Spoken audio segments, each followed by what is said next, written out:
আসসালামু আলাইকুম ওরহমতুল্লাহি ওবরাকাতুহু। নগর কৃষি খামারে ব্রুডিংয়ে আজকে তৃতীয় পর্বতে আপনাদেরকে জানাচ্ছি সালাম এবং মোবারকবাদ। মাশাল্লাহ, সকলেই বলবেন মাশাল্লাহ। আমার বাচ্চা আজকে পঞ্চমতম দিন। সকালবেলা আমি এদেরকে আইবিএনডির ভ্যাকসিন দিয়েছি, সেটা আমি আপনাদেরকে স্ক্রিনে ছবি দিয়ে দেব, আপনারা দেখতে পারবেন। এই ভ্যাকসিনটা একটা প্রাইভেট কোম্পানির ভ্যাকসিন, রেনেটা কোম্পানির ভ্যাকসিন। রেনেটা তো কোম্পানি ভ্যাকসিন উৎপাদন করে না, তারা মনে হয় ইম্পোর্টার হিসাবে কাজ করে। যাই হোক উদ্যোক্তা ভাই বোন, আমার 7 পিস মুরগির বাচ্চার পায়ের কালার, শরীরের গ্লেজ সব কিছুই আপনারা দেখতে পাচ্ছেন। সব কিছু মিলিয়ে মাশাল্লাহ মুরগিগুলো দেখেন আজকে এখনও হাঁপাচ্ছে। কারণ নিয়ম হচ্ছে প্রতিদিন তাদেরকে 1 ডিগ্রি টেম্পারেচারে কমিয়ে দিতে হবে, প্রতিদিন 1 ডিগ্রি। আজকে আমি রাত 11টা হয়েছে অফিস থেকে এসে পৌঁছাইলাম, আর ঢাকনাটা একটু বেশি লাগানো ছিল, তার জন্য তারা একটু খুব হাঁপাচ্ছে। এরকম ঢাকনা লাগিয়ে রাখা যাবে না। আপনারা মুরগির টেম্পারেচারকে আপনারা এইভাবে কন্ট্রোল করবেন যাতে মুরগি যেন না হাঁপায়। এই একটা বিষয়, এই যে মুরগি হাহা করলে ইনস্ট্যান্টলি আপনার উপরে ঢাকনা সরিয়ে দেবেন, বাতাস চলাচল রাখবেন, কিন্তু তাপমাত্রা কিন্তু তা ঠিক রাখতে হবে। আজকে তাদের পঞ্চম দিন হিসাবে তাদের তাপমাত্রা আমার ফিক্সড করা হয়েছে 35 ডিগ্রি সেলসিয়াস।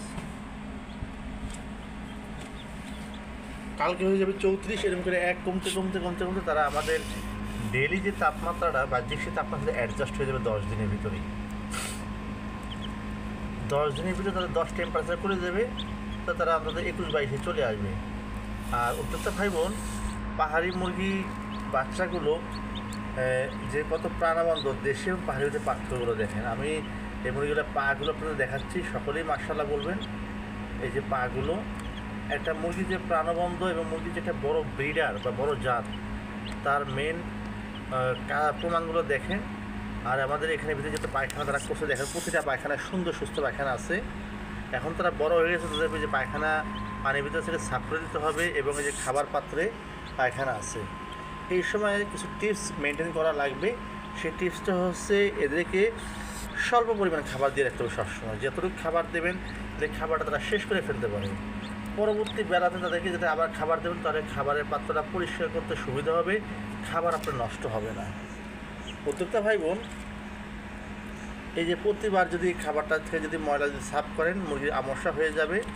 নিয়ম হচ্ছে অল্প খাবার দেবেন পাত্রে, যে খাবারটা তারা একবারে শেষ করে ফেলতে পারে, তাহলে তাদের জন্য ওই পরবর্তী যদি পায়খানাও করে বা পটিও করে, তাহলে তার জন্য সমস্যা হবে না। উদ্যোক্তা ভাই বোন, আরেকটা জিনিস দেখেন, এই যে পানিটা আমরা এই ধরনের পাত্রে পানি দিই না। এই ধরনের পাত্রে পানি দিলে মুরগি পায়খানা করে বেশি বা মুরগি ভিজে যায়। এই ধরনের পাত্রে দিচ্ছি যাতে পায়খানা না করে। তারপরে দেখেন পায়খানা করতেছে, তখন আপনি করবেন কি, এখানে হাত দিয়ে এই পায়খানাটা ফেলে দেবেন, বা অথবা ওইটা জিনিসটাকে কাট করে পায়খানাটা ফেলে দিতে হবে, এবং পায়খানা সব পরে ভিতরে পানিটা আবার নিচে নেমে আসবে। উদ্যোক্তা ভাই বোন, আজকে তাদের সকালে আমরা এদেরকে ভ্যাকসিন দিয়েছি। ভ্যাকসিনটা আজোভ্যাকের আইবি এবং এনডি, মানে ইনফ্লুয়েঞ্জা ব্রঙ্কাইটিস এবং নিউক্যাস্টাল ডিজিজ মানে রানীক্ষেত, এই 2টা রোগের জন্য ভ্যাকসিন দিছি।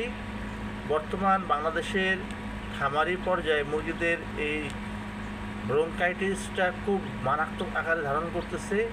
এটা নিয়ন্ত্রণই হয় না, অনেক মুরগি মারা যায়। তার জন্য আমি আমার এই ব্রিডারটাতে টার্গেট ব্রিডার হিসাবে রেডি করতে যাচ্ছি, এবং আগামীতে এরা আমার ফার্মের ব্রিডার হিসাবে রেডি হবে ইনশাআল্লাহ। তার জন্য আমি ছোটোবেলা থেকে এদের প্ল্যাটফর্মটা মানে বেসমেন্ট স্ট্রং করে দাঁড় করতে যাচ্ছি। এর মাধ্যমে আপনারা বুঝবেন যে আপনারা আপনাদের ফার্মের ডিমের মুরগি কীভাবে রেডি করবেন।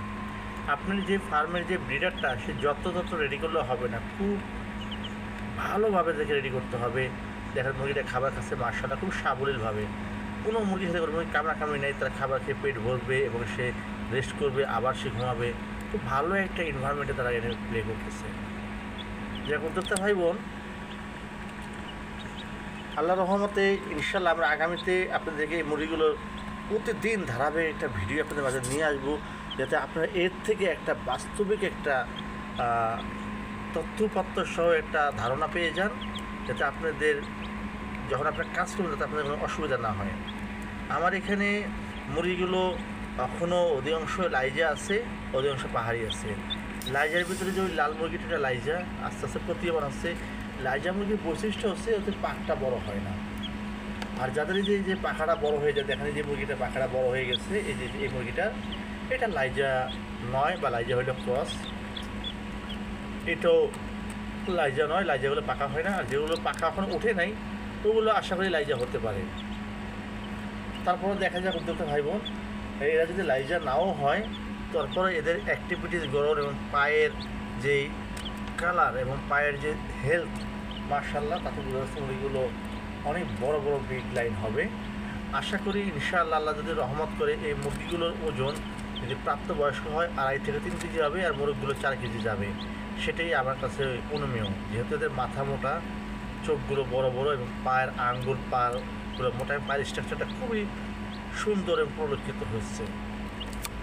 অতটা ভাই বোন, আপনারা এই ধরনের বাচ্চার অ্যাক্টিভিটি দেখে আপনাদের কোন ধরনের বাচ্চাকে এ গ্রেড বলবেন, এই ক্লাস বলবেন, কোন ধরনের বাচ্চা নিয়ে আপনারা কাজ করবেন না, এই ক্ষেত্র থেকে আপনারা একটা স্বচ্ছ ধারণা পেলেন। আজকে নগর কৃষি খামারের এই বাচ্চার পর্বটা এখানেই শেষ করতেছি। ইনশাআল্লাহ আগামীকাল আবার কথা হবে।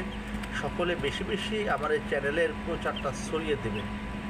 অনেক প্রান্তে খামারি ভাই বোনেরা আছে, তারা আমার এই ছোটোখাটো বিষয়গুলো জানে না। আর কারো কাছে জানতে চাইলেও তারা কোচিংয়ের নামে বা শেখানোর নামে এটা বড় ধরনের টাকা নিয়ে যায়।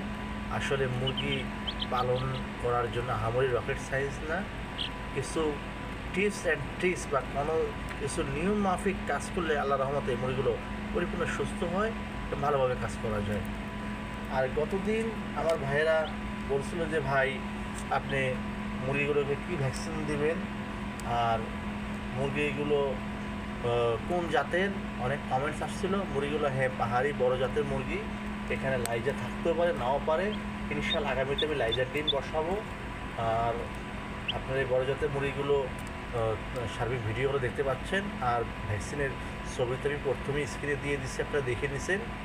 আর ভ্যাকসিনগুলো 5 দিনের মাথায় আমি করতেছি। পাশাপাশি আরও কিছু নতুন নতুন আপডেট আসবে। একদম মিনিমাম একটা মেডিসিন লেভেল দিয়ে আমি এটা কাজ করতেছি। আজকে সারাদিন থেকে লাইসোবিটে পানি দেওয়া হয়েছে। আগামীকাল থেকে আমি এদেরকে পরবর্তী অ্যান্টিবায়োটিকের যে ডোজ, ওই ডোজটা চালাবো। সম্ভবত অ্যামোক্সিসিলিন আমি চালাবো আর পিএইচ চালাবো। পাশাপাশি ভাইটাল অ্যামাইনোটাও চালাবো, থায়াবিনটা চালাবো। এইভাবে চালিয়ে মুরগিটাকে আরও 3 দিন আমি এগিয়ে নিয়ে যাব। তারপর আপনাদের সাথে বাকি আপডেটটা শেয়ার করব। সকলেই ভালো থাকবেন। আসসালামু আলাইকুম ওয়া রাহমাতুল্লাহি ওয়া বারাকাতুহু।